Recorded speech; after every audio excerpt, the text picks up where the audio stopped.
В прямом эфире телеканал «Якутия-24». Вы смотрите «Итоги дня». С вами Влад Давыдов. Добрый вечер. Сегодня в программе. На трое-пятеро суток раньше вскрытие рек на территории Якутии ожидается быстрее обычных сроков. Егор Борисов провел совещание по паводку. Обращения, жалобы – все тщетно. В райцентре Аймяконского улуса протока подтапливает дворы и дома. Что делать гражданам? Неустановленные горки, беседки без крыши, песочница без песка. Детские площадки у ряда домов в столице непригодны и небезопасны для детей. Кто за это отвечает? Первое место по направлению электроэнергетика и электроника. Четверокурсник СВФУ стал победителем международной конференции в Казани. За какой проект оценили работу якутского студента? В преддверии Дня Победы в Нерюнгри с гастролями приехал самый молодой на Дальнем Востоке театр из Тынды. Труппа представила спектакль «Огонек на ветру».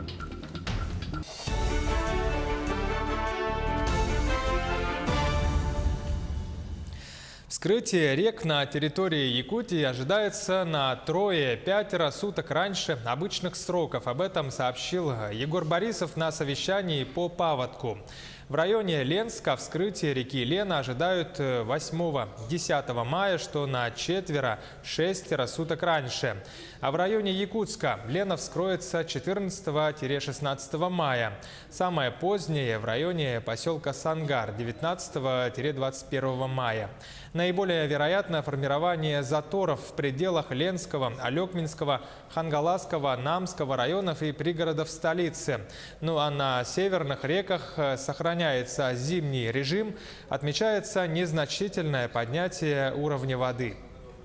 У нас уже ледоход находится, нижняя кромка 150 километров от Ленска.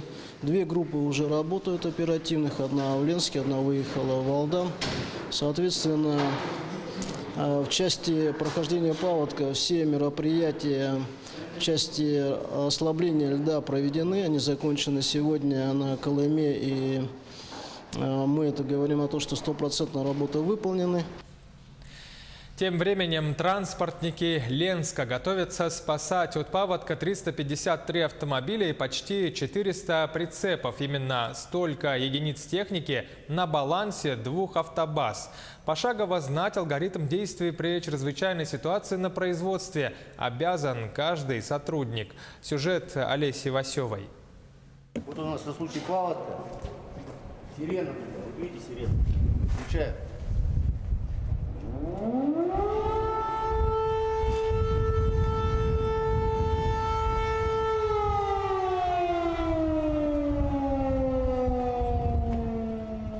Тревожный сигнал слышно почти на весь город. Среди подразделений Алмаздуртранса похвастаться такой сиреной может только первая автобаза. Здесь каждую весну готовятся к паводку, не веря спокойствию реки и гидрозащитному сооружению. Алгоритм действий при ЧС выучили наизусть. Приходит сообщение от ЧС о поднятии воды выше 14 метров. Поступает сигнал на диспетчерскую службу. Диспетчер обзванивает руководителей комиссии. Комиссия собирается у начальника автобазы, штаб.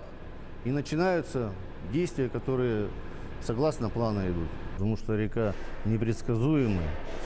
И надо быть всегда руку держать на пульсе готовности.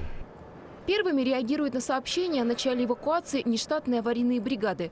Во второй автобазе их 3, всего 20 человек. В первой базе больше – 30 человек для оперативности на разные объекты, плюс 3 бригады стропольщиков. Они при эвакуации грузят оборудование. Его вместе с неисправными автомобилями вывозят в первую очередь. При угрозе затопления бригады сформированные, они демонтируют наиболее ценные материалы, которые нельзя будет потом восстановить. Ну, если по энергетике брать, то, во-первых, самые нужные – это электростанции подвижные, потом трансформаторы, двигателя те же самые. Для эвакуации транспорта нужна другая команда. Своим ходом его выводит в неподтопляемую зону, когда на реке держится затор и близкий к критическому уровень воды. В Ленске это 17 метров. Все действия в случае ЧС коллективы Алмаз-Транса отрабатывают в ходе собственных учений. Каждый закреплен за своим участком. Каждый знает, что ему делать, какие материальные ценности эвакуировать и куда. Как бы утверждается место размещения, незатопляемое материальных ценностей, механизмов автотранспорта ПО «Алмаз-Транс». В Ленске к паводку готовятся все подразделения акционерной компании «Алроса».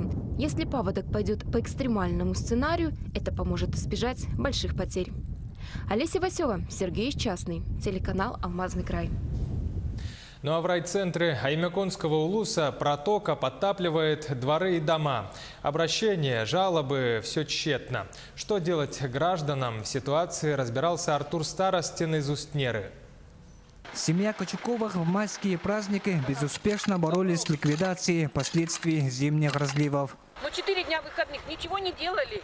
Загрязненная фекалиями вода поступила во двор в ночью. Начался период активного таяния. Перед семьей стоит реальная угроза подтопления дома.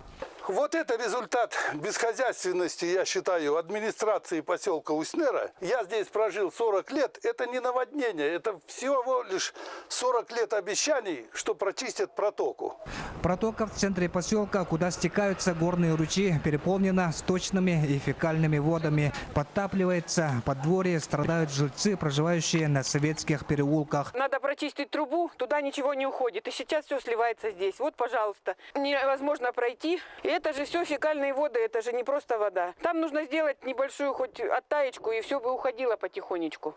И теперь у нас и дом топит, и что теперь делать? Непрочищенная от льда труба под мостом создала проблему водам. Протоки просто некуда протекать. Семья Кочуковых живет в этом доме уже 40 лет, но такой ситуации не было ни разу. А вот по улице Ленина в доме 11 дворовая территория полностью затоплена. Без болотников здесь не обойтись. Эта картина напоминает 2013 год. Тогда уровень воды в реке сильно поднялся и пострадали большинство домов поселка. А в 2 часа ночи как долбануло. Вот, смотрите, видишь, в музее пошло. В данный момент администрация поселка поставила рабочих на оттайку проточной трубы под мостом. Неужели этого нельзя было сделать раньше, недоумевают все. Артур Старостин, Светлана Поцелуева, Аймяконский район. Со схожими проблемами сталкиваются с приходом весны повсеместно. Так талые воды подтопили дворы и дома Алдана. Все из-за интенсивного таяния снега. Впрочем, отмечают, что половодье в Алдане было прогнозируемым, так как минувшая зима там выдалась чрезвычайно снежной. Репортаж нашего корреспондента Татьяны Вахниной. Под звон капели весело бегут ручьи, местами образуя глубоководные реки и непроходимые пруды. Минувшая зима выдалась богатой на снегопады. Количество осадков превысило среднюю норму почти вдвое. И таяние принесло вполне прогнозируемое половодье. Порой добираться к собственному подъезду, либо на противоположную сторону улицы, приходится едва ли не вплавь. У нас на Солнечном вообще не пройти, еще по проулкам. А что, 3 раза трактор приезжал, чистил, а там за всю зиму ни разу не чистилось, оно было. Так что вот так ходим. Вот такая картина наблюдается в складском помещении одной из торговых баз, находящейся вблизи ручья Незаметного. Чтобы добраться к инвентарю, работникам пришлось достать болотные сапоги. Серьезных убытков предприятие не понесло, поскольку весеннее снеготаяние не явилось неожиданным. Воды подтапливают склад ежегодно. Правда, обычно их количество все-таки меньше. Проблема таяния снегов. Это ежегодно у нас. Ручей незаметно разливается. Он летом обычно высыхает полностью, пересыхает. А вот в весенний период происходит такая ситуация. В этом году просто достаточно большое количество снега. Из-за этого такой сильный паводок.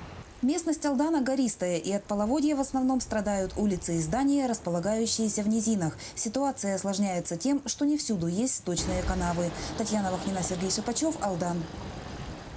Наряду с паводком скоро наступит и пожароопасный сезон. Чтобы предотвратить возникновение лесных пожаров по вине человека, в Якутии продолжаются патрульно-рейдовые выезды. Лесничество организовали работу мобильных групп по выявлению, пресечению и профилактике нарушений. Так, в период майских праздников лесные инспекторы провели 58 патрулей, в том числе 15 совместно с надзорными органами. В ходе рейдов проводят инструктажи, а также раздают листовки и памятки. По состоянию на 3 мая в Лесном фонде Якутии пожары не зарегистрированы. Департамент по лесным отношениям республики напоминает жителям и гостям о необходимости соблюдения пожарной безопасности в лесу и просит воздерживаться от разведения костров. В микрорайоне Чанчи города Ленска убрали 2 большие свалки, которые более полугода мешали спокойно жить местному населению. Одна из них была расположена при въезде в микрорайон, вторая – внутри частного сектора. Как отмечают жители, свалки образовались еще осенью. Люди неоднократно жаловались в городскую администрацию. В итоге жители Ленска услышали и свалки убрали. Детские площадки у многоквартирных домов по улице Мерзлотная, 28 и Лермонтова, 100 в столице непригодны и даже небезопасны для детских игр. На это указывают жители. Детям приходится идти на площадки соседних домов или играть в неприспособленных для игр местах. Почему так происходит и кто за это в ответе? Разбиралась Лана Ильина. Наконец, в нашей северной столице наступили солнечные деньки, и детвора стремится на улицу. На Мерзлотной, 28, к сожалению, детская площадка не соответствует требованиям, и играть на ней просто неудобно. Например, беседки без крыши, горки до конца не установлены, и даже в песочнице нет песка. Новую детскую площадку начали строить в конце прошлого года, когда столбик термометра бил морозные рекорды. По словам жильцов, рабочие вывозили снег и сразу стелили наземное покрытие. Зима прошла, и сегодня игровая площадка – сплошная неровность. С глубокой осени 2017 года, то есть прошлого года, соответственно, ее не доделали ввиду того, что говорили, что будут летом делать это в этом году, но почему-то поспешили, поторопились и сделали в прошлом году зимой почему-то, да?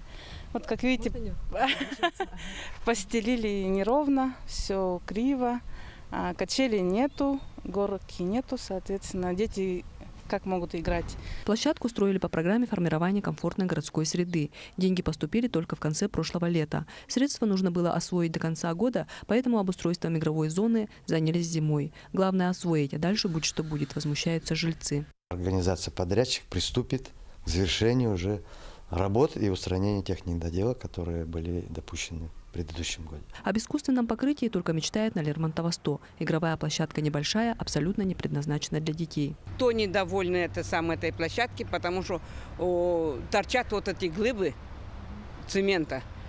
Дети падают, царапаются, везде. Парень руку. Не знаю, с какого дома парень руку поломал. В управляющей компании сообщили, что горки и качели не состоят на балансе дома. Сейчас решается вопрос о строительстве игрового комплекса. Когда ждать? Ответа нет. Появляются новые кварталы, детские площадки, благие намерения. Однако в обоих случаях недостроенные и разбитые игровые зоны подтверждают, слова не скоро перейдут в дела. Лана Ильина, Владимир Павлов, Якутск. Вступили поправки в Уголовный кодекс. Теперь кибермошенникам за кражу денег с банковской карты грозит лишение свободы сроком до 6 лет. При этом штрафы составят до 500 тысяч рублей. К тому же будут применяться принудительные работы на срок до 5 лет. Таким образом, хищение денег с банковских карт приравнивается к кражам с незаконным проникновением в жилище и к кражам в крупном размере. Пенсии в мае выплатят досрочно. В связи с празднованием Дня Победы социальные выплаты в городах Алдан, Ленск, Мирный, Нерюнгри и Якутск будут выплачены раньше, чем обычно, а именно 6 и 8 мая. В остальных населенных пунктах доставка пенсий будет организована в соответствии с режимом работы отделений почтовой связи. При этом пенсионеры, которые по графику получают до 9 числа пенсии и иные соцвыплаты, в мае получат получат согласно ежемесячному графику без изменений. Начиная с 10 мая доставку их будут производить также в обычном режиме в соответствии с графиками доставки. Вторая ночная тренировка парада в честь 73-й годовщины Победы в Великой Отечественной войне состоялась накануне в Москве. По Красной площади прошли новые боевые машины поддержки танков «Терминатор», роботы и беспилотники. В тренировке приняли участие 33 парадных расчета, пешие колонны и военная техника. Это последняя ночная тренировка перед парадом, ну а 6 мая в 10 утра начнется генеральная репетиция. Сегодня также отрепетируют представление военно-воздушной техники. Более 5000 георгиевских лент раздадут в Мирном в преддверии Дня Победы. В рамках акции под названием «Ближе к сердцу» их уже начали раздавать сегодня днем на площади Ленина. Их не просто дарят жителям, но и рассказывают об истории этой акции, а также правильном завязывании и закреплении ленточек. Раздача символа гражданам продолжится в Мирном вплоть до 9 мая. Мы сейчас волонтеры от 7-й школы «7 чувство». Идем от центра Кристина до центральной аптеки, раздавая прохожим георгиевские ленты, объясняя, что проводится такая акция, как «Ближе к сердцу», и объясняя, где и как ее нужно носить, эту георгиевскую ленту. День Победы как бы почитается для... все люди знают этот праздник, и у людей вырабатывается за этот праздник гордость. Когда разносишь эти ленточки, надо говорить слова с праздником там. Потому что герои, те, которые за нас воевали, они отдали жизнь, чтобы у нас было светлое небо над головой и чтобы мы спокойно ходили по земле.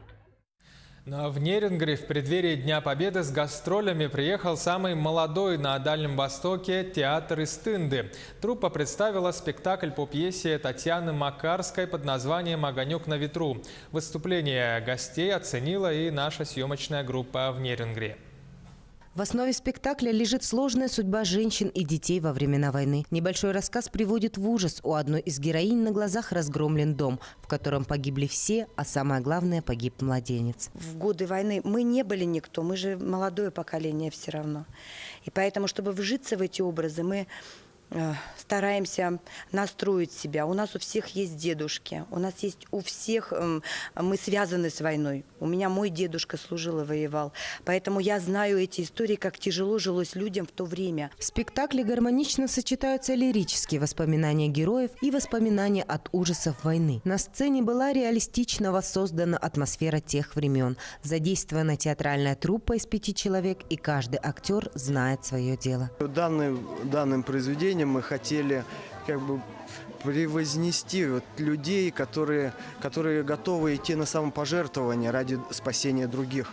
Музыкальным сопровождением в недолгих паузах, что возникает, звучит песня. Высокий женский голос пронзает до слез почти всех, внимательно следящих за происходящим на сцене. Я на самом деле поражена, в хорошем смысле этого слова. До глубины души тронул спектакль, и не только меня. Я очень рада. Спектакль понравился и детям, которых я с собой привела. Мы все были растроганы, действительно, до глубины души. Мы рыдали в зале. Было неимоверно тяжело и в то же время приятно переживать такие эмоции. Прям испытали настоящий катарсис.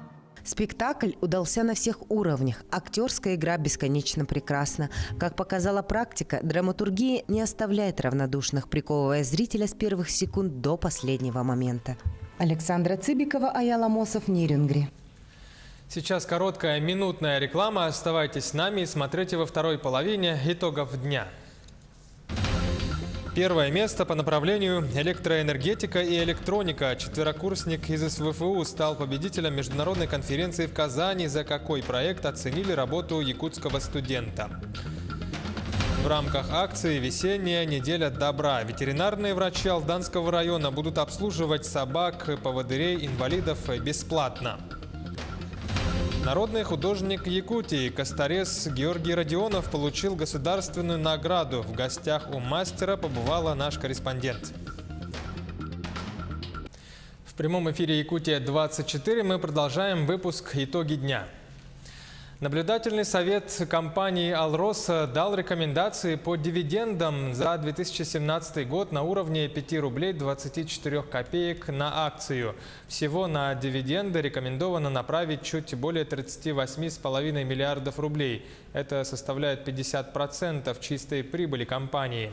Из этой суммы почти 17 миллиардов должно быть распределено из прибыли 2017 года и около 22 миллиардов из прибыли прошлых лет. Добавлю, что годовое собрание компании состоится 26 июня. В МФЦ начнут выдавать водительские права и регистрировать автотранспорт. Согласно действующему закону, права сейчас выдают только в отделениях ГАИ, а в МФЦ их можно лишь переоформить. Первый пилотный проект планируют запустить в Татарстане уже в конце года. Также рассматривают вариант включения в эксперимент Москвы и Санкт-Петербурга. При этом россияне сами смогут выбирать, где получить госуслугу – в МФЦ или ГИБДД.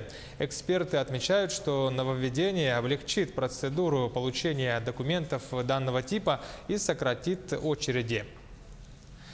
Для того, чтобы трудоустроиться в России, иностранные граждане в обязательном порядке должны сдать экзамены по русскому языку, истории России и основам законодательства государства. Прием ведется в письменной и устной форме на базе учреждений, имеющих патент на проведение данной процедуры. В Якутии таких структур 7. Одна из них находится и работает в Ленске на базе технологического техникума. Чтению, владению русским языком, для того, чтобы они могли прочитать элементарные тексты информационного характера.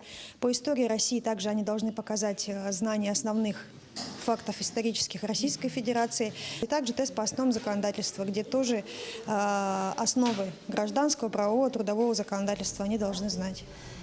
Ветеринарные врачи Алданского района будут обслуживать собак поводырей-инвалидов бесплатно. Об этом сообщает пресс-служба Департамента ветеринарии Республики. В рамках акции «Весенняя неделя добра-2018» ветеринары вручили сертификаты на оказание бесплатных услуг 2 женщинам, инвалидам первой группы по зрению. Ветеринарный врач Алдана провел общий клинический осмотр животных, сделал им вакцинацию против бешенства и чумы, также произвел профилактическую обрезку когтей животных. Студент СВФУ Николай Местников стал победителем международной конференции в Казани. Четверокурсник физико-технического института занял 1-е место по направлению электроэнергетика и электроника. За какой проект оценили работу якутского студента? Сюжет Кристины Якуповой. Патриот до мозга костей, называет себя Николай. Закончив школу, мог поступить в центровуз и остаться в другом регионе. Но учиться и работать решил в Якутии. К энергетике тяга появилась еще в 10 классе. Эта профессия благородная. Благородная тем, что мы дарим тепло и свет людям. Мной было написано несколько проектов, но мне понравилось 2 проекта. Это по малым гидроэлектростанциям. То, что можно построить в Центральной и Южной Якутии, это первое. А второй проект – это моя дипломная работа. На тему именно децентрализованной системы электроснабжения с помощью гибридных станций на основе комбинированной работы дизельной и солнечной энергетики. А в системе накопления энергии используются не только аккумуляторы, но и ионисторы. Сложное название, но простое значение. Работа якутского студента выходит за рамки республики. Реализация проекта поможет обеспечить электроснабжением объекты сельского хозяйства. Сегодня большинство земель не имеет инфраструктуры, автомобильных дорог, электричества, газа и водоснабжения. Гибридная энергетика решит эту проблему. Работа Николая выгодно отличается от тех, которые сегодня происходят. То есть он полностью проанализировал работу. Он не просто проанализировал по литературным источникам, он детально познакомился с работами Сахаэнерго. Все 4 года обучения Николай проявлял тягу к знаниям и к своей будущей профессии. Стажировался в крупных энергокомпаниях, занимал призовые места на различных конференциях. В этом году Николай получит диплом. Дальше планирует поступить в магистратуру. Направление неизменно – электроэнергетика. К этому времени парень обещает доработать победный проект. Кристина Якупова, Семен Семенов, Якутск. Никита Михалков поздравил Егора Борисова и всех якутян с победой фильма «Царь-птица». Напомню, что жюри 40-го Московского международного кинофестиваля присудило главную награду «Золотого святого Георгия» фильму якутского режиссера Эдуарда Новикова. Кинонаграда присуждена этому яркому и своеобразному фильму, основанному на традициях культуры якутского народа, единогласным решением авторитетного международного жюри, в состав которого входили ведущие кинематографисты Германии, Италии, Китая, России и США, звезды мирового кино. Такими словами отметил Никита Михалков в поздравительном письме. По мнению председателя Союза кинематографистов страны, данное признание – это результат настойчивых усилий руководства и творческой интеллигенции Якутии по развитию самобытного киноискусства, связывающего национальные традиции с современностью. Никита Михалков пожелал якутянам дальнейших творческих успехов. Творческую команду фильма «Царь-птица» продолжают чествовать в республике. Авторов и создателей киноленты сегодня поздравили в Хангаласском районе. Именно из этого улуса родом практически все главные люди фильма. Продюсер Дмитрий Шадрин, режиссер Эдуард Новиков, художник-постановщик Саргалана Скрябина и исполнитель главной роли Степан Петров. Кроме того, основные съемки фильма велись в местности Урюнгбас, недалеко от районного центра города Покровска. Руководство Хангаласского улуса и главы наслегов отметили авторов почетными грамотами и благодарственными письмами. Так, актер Степан Петров получил знак за вклад в народное художественное творчество республики и стал почетным гражданином второго жемконского наслега. А режиссер Эдуард Новиков удостоился знака за вклад в социально-экономическое развитие Хангаласского улуса и стал почетным гражданином Немигюнского наслега. Кроме того, ему в подарок выделили земельный участок на его малой родине. Специально именно надо взять только Хангаласский улус. Нет, такого у нас не было такой задачи. У нас просто история была, да, эта история нормально, достойно снять. Из-за того, что денег не было, поэтому мы в другой улус не поехали. Именно в Хангаласском улусе, нашем улусе, потому что она близко. И здесь мы нашу локацию нашли и сняли фильм. Заслуженный художник России и Якутии, доцент инженерно-технического института СВФУ Георгий Родионов получил государственную награду «Народный художник Якутии». В мастерской Костореза побывала Саргалана Федорова. Косторез с золотыми руками в сфере искусства трудится более 40 лет. У Георгия Николаевича на счету 1500 работ. Большая часть выполнена из мамонтовой кости. Очень классический, очень дорогой материал. Охотники, рыболовы, кто работает, кто ходит, допустим, по тайге, по рекам, они находят.